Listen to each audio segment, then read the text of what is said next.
আসসালামু আলাইকুম প্রিয় বন্ধুরা। আজকের ভিডিওটা হচ্ছে এজন্যই করলাম, একটা জাল টাকা 500 টাকার একটা জাল টাকা দিচ্ছে আমার এসআরকে। এই যে দেখেন, যদি আমি দেখাই, জাল টাকা মার্কেট থেকে আমার কোনো একটা রিটেলার হয়তো দিছে, সে জেনে শুনে বুঝেই দিছে, হয়তো আমার এসআর ধরতে পারে নাই, কিন্তু এখন যখন আমার কাছে হিসাব দিছে আমি তো ধরে ফেলছি। এখন এই টাকাটা যে দিছে সে নিশ্চয়ই আমাকে ঠকাইছে। এখন আমার উচিত কি? আমি কি এই টাকাটা কি আরেকজনকে দিয়ে দিব? দিয়ে দিলে হয়তো কোনো একজন হইতে পারে যে আমার এসারের মতো, সে নাও দেখতে পারে, সে নিয়ে চলে যেতে পারে। অর্থাৎ সে যখন নিয়ে চলে যাবে, নিয়ে যাওয়ার পরে কিন্তু সে দেখা গেল শেয়ার চালাইতে মনে হয় না যে পারবে।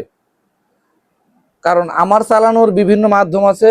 আমি দেখা গেলো বিকাশের ব্যবসা করি, একটা বান্ডিলে ঢোকাই দিলাম, বা কোন একটা এসআর কে আমিও দিয়ে দিতে পারি চাইলে। কোন একটা এসআর কে আমিও যদি এই টাকাটা দিয়ে দিই, হয়তো বা সে নিয়ে যাবে। সে যখন এই টাকাটা যখন ব্যাংকে বা কোথাও জমা দিতে যাবে, তখন সে আর এই টাকাটা আর চালাইতে পারবে না। তাহলে একটা এসআর যদি আলটিমেটলি 10,000 টাকা 8,000 টাকা বেতনের চাকরি করে, তার পকেটেতে যদি এই 500 টাকা ভরে দিতে হয়, আমার মনে হয় তার জন্য অনেক ক্ষতি, অনেক বড় একটা ক্ষতি হয়ে যাবে।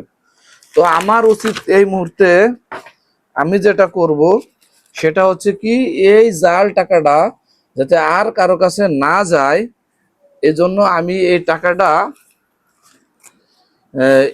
আমি এখন ছিঁড়ে ফেলবো। কারণ আমি প্রতারিত হয়েছি। আমার আমার দ্বারায় অন্তত আর কারো কাছে এই টাকাটা যাবে না। আমি চাই না আর কেউ এই ধরনের ক্ষতিতে পড়ুক, তাই এই টাকাটা আমি ছিঁড়ে ফেলাইলাম।